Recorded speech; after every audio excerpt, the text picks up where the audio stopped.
everyone, Josh from Look and Left RC here to talk about some upgrade parts and to show you a new part we designed to take your build to the next level. On the table, you can see I have the Arrma FireTeam and the 8S Outcast.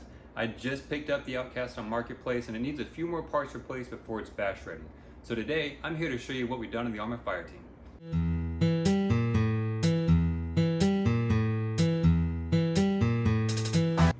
Getting into the build, you can see we've done quite a bit of upgrading. We have the Scorched RC front and rear titanium shock towers along with the titanium shock standoffs. The standoffs require a 4mm hole be drilled in the towers.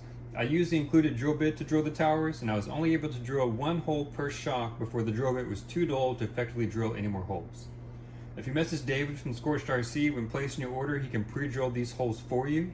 I ordered the tower and the standoffs at different times, but looking left, I would definitely recommend messaging David to do this. The differential carriers from Scorched RC are a part that was just released, and I think they're the best on the market. They offer the largest size bearing of any of the Arrma 6S differential carriers. They're extra beefy, and they allow for the most adjustability I've seen. I was able to get the gear mesh just perfect. Attached to the carriers, I have the M2C hinge pin holders. So far, this looks to be a solid upgrade in strength. One thing to note is when using the Scorched diff carriers with the M2C hinge pin holders, the front rear block will need to be ground down to accommodate the extra beefiness of the carrier. I didn't have to grind off a lot, but it was necessary to get it to fit. I have Scorched RC titanium shafts throughout and the titanium pillow balls. I've been really happy with the pillow balls, but I did break the pins on one of the rear drive shafts. This is surprising because I'm running the stock ESC and motor, and when it broke, I was just doing some speed runs in the street. I've also got the Trill servo mount and the Creighton hubs. To swap the hubs, I did have to swap the FireTeam axles for Creighton axles, but the factory wheel hexes did work. One thing to note on the servo mount is I did have to grind this back corner. The drive shaft was rubbing against it and causing wear. I read on the forums that some people have bent their Creighton axles when bashing, and the Trill triple bearing design should solve that issue. I compared the Trill weight to the hot racing Creighton hubs. They did way more, but when I took the third bearing out, their weights were almost identical. This is impressive. Even though the 7075 is lighter than 6061, the Trill model looks beefier, and the steering arms are a one-piece aluminum, and the outer wheel bearing has been upgraded. From the stock 8x16x5 on the hot racing model, which is the same as the factory size, to an 8x19x6 on the Trill. The Trill also has an additional bearing in the middle for added support. It does this all while being cheaper than the hot racing model too. Inside of the Trill servo mount, I have the Perfect Pass Monster Servo. It offers really quick response and, you guessed it, monster torque. It also looks beautiful. I've got the rear M2C chassis brace and the steering top plate. I did have the front brace, but I had some fitment issues with it. The front brace was just a little too short and it stuck up past the steering post. I swapped all the differentials for the metal EXB models. This changes the diffs from 31mm to 29mm, which does require buying new diffs and input gears, along with a 29mm spur gear.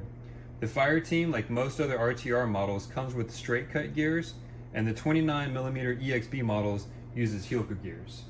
I've got these EXB diffs configured in limited slip. From my experience, limited slip configuration not only makes a diff stronger, it also makes the vehicle hook up better.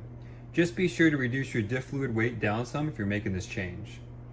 Also in the EXB line, I swapped out the upper hinge pin holder for the EXB model and the EXB hinge pins to match.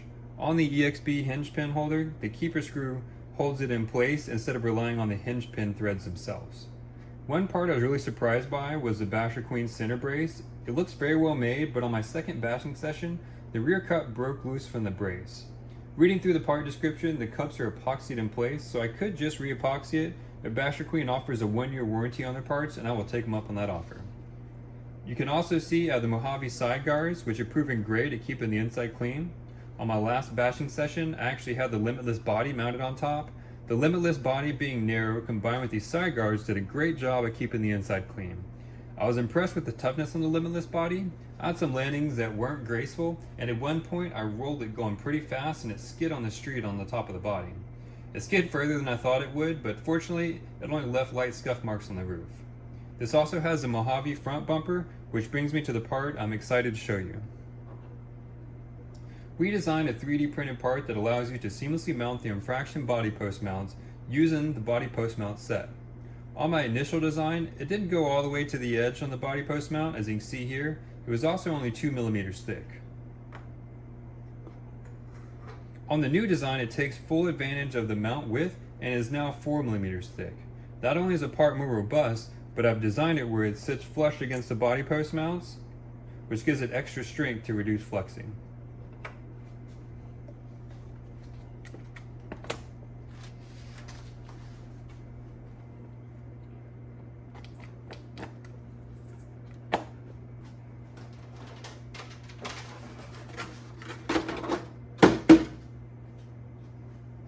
As you can see, with the Infraction body on the FireTeam, it lines up great because the FireTeam wheelbase is only 16 millimeters longer than the Infraction. Up front, you can see that there's a little bit of room for the bumper to take an impact without affecting the body. The body is also level from front to back, with both being 7 3/4 inch to the top of the fender well. This will make for great aerodynamics when jumping or driving fast. To accomplish this, I use a 20 millimeter body post mount up front and the 32 millimeter mount in the rear, which is great because both of those come in one Infraction mount kit. For these mounts to line up, it does require 2 of the Arrma 6S body post mount kits. On my next revision design, I'm looking at changing to utilize the pieces contained within one kit, so keep an eye out for that revision in the future. I'm leaving links to the required components and the 3D parts in the comment section below. Please leave me some comments below to let me know what you think of my truck and the parts we designed. Thanks, and bash on.